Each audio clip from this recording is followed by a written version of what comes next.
Does Luke play next week? Against Duke? Mm-hmm. No. Good. Effing good.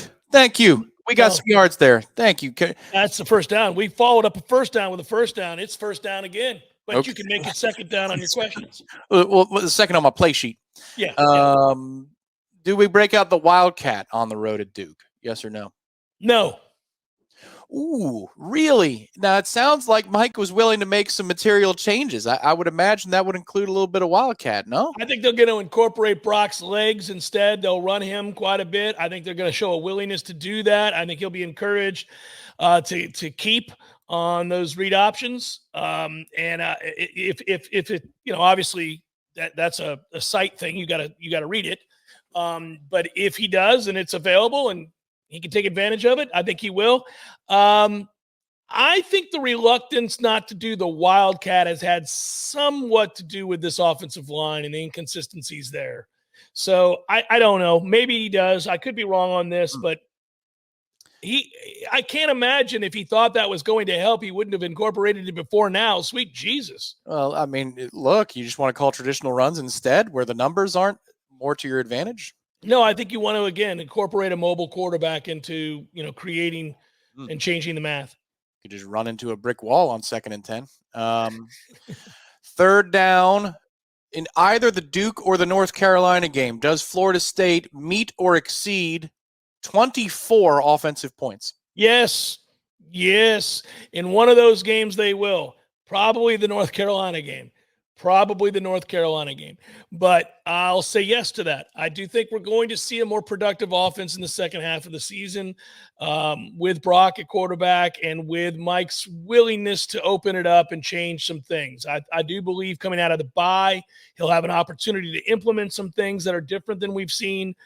He was reluctant to do it the first bye that we had. It was so early in the season. I think coming off of this bye, he will change things up. He will start to play some of the more talented younger players who are going to be mistake prone, but they're also going to make big plays. We've seen that already. We've already seen it. So I think it's going to happen, and I'll say yes. We had offsetting penalties on that third down, so we're going to just replay it somewhat. All right. To what extent do they meet or exceed the 24 points threshold? Are you calling for a 30 burger at any point? See, let me tell you something. This is how desperate we are. 30 points in a game is not referenced to as a 30 burger anywhere. For us, the burger reference doesn't really happen until you get to 50 if you're a functional offense. Like if you're a really, really good offense, you're like, oh, we dropped a 50 burger on them today. Then you can use it. Many poor playing offensive teams drop 30 in a game. It's not stunning. It happens. It's modern offensive football. The rules are in place for them to do it, especially in college where they just let offensive linemen meander downfield on pass plays over and over and over again and never call it. I mean, hell, it's almost impossible to play good defense in today's college football. And so you're going to accidentally score 30 unless you're Florida State. So yeah, Tom, I think we may blow out North Carolina. As we sit here today, I may not only pick us to beat North Carolina, I may pick us to house North Carolina because I think they're in bad shape in Raleigh. Chapel Hill. Sorry, I said Raleigh. Yeah. The triangle, Anyhow, so Chapel Hill. In your defense, they are in bad shape in Raleigh as well. So. Yeah, all the Carolina teams are in bad shape. The thing is, our offense right now is like a Crystal burger. It's like a White Castle burger. It's that small. And if you'd never had a burger and you go to Crystal and you go eat one of those, you're like, well, this is just a delicious thing.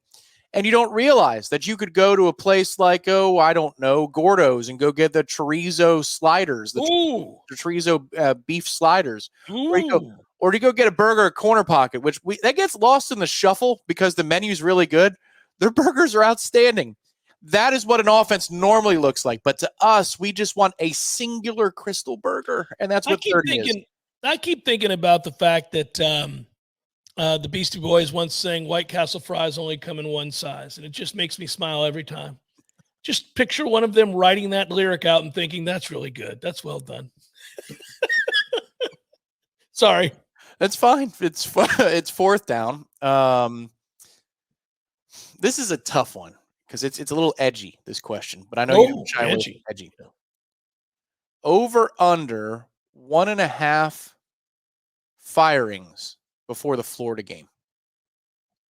Under. That's interesting.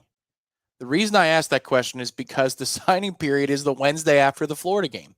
And I just wonder if that would not be the better decision to make as a football program, to try and signal to kids that you've got new blood coming in. If you're going to be making the changes, why not make them sooner?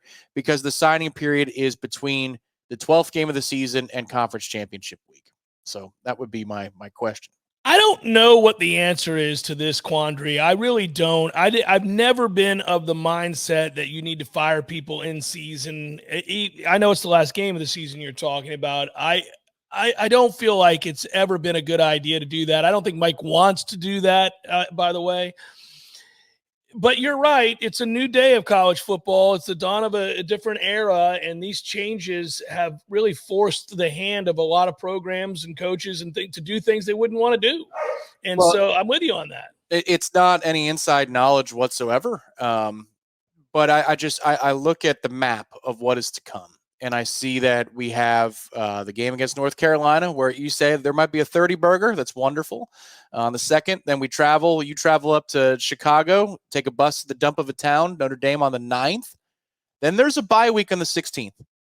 And to me, that just looks like a place on the map.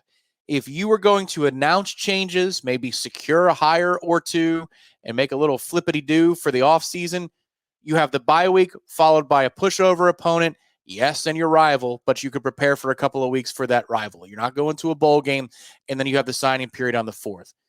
I feel like if you're going to make the changes in a new era of football, I don't like it either, but I don't want kids saying no to us because we hold on to a coach too long relative to signing day. It feels like that part of November would be the place to go. But the only way that works is if you hire somebody who's not currently employed. You're pulling somebody off the street, so to speak, to join your program. That's what I'm saying. Like, if you got a guy that you really – say you were hiring Kentucky's defensive coordinator. You know, I've used this as an example before. Obviously, I like him. Say you were doing that. Well, what if Kentucky's going to go to a bowl? What if they're still playing meaningful games? Like, how are you going to make – you can't make an announcement. So you're firing a guy with no replacement that you can tell anybody about. It's got to be – it's tough. Yeah. No, you have to have an announcement ready. Or you play the game with the kids and you say, like, well, here's who we're bringing in. Keep that on the low. But this is who we're bringing in. This is who your coach is going to be. By the way, let me have you speak to our collective here, and they'll take it from here. So I'm going to leave the room, and you guys talk about what you need to talk about. They'll take it from here.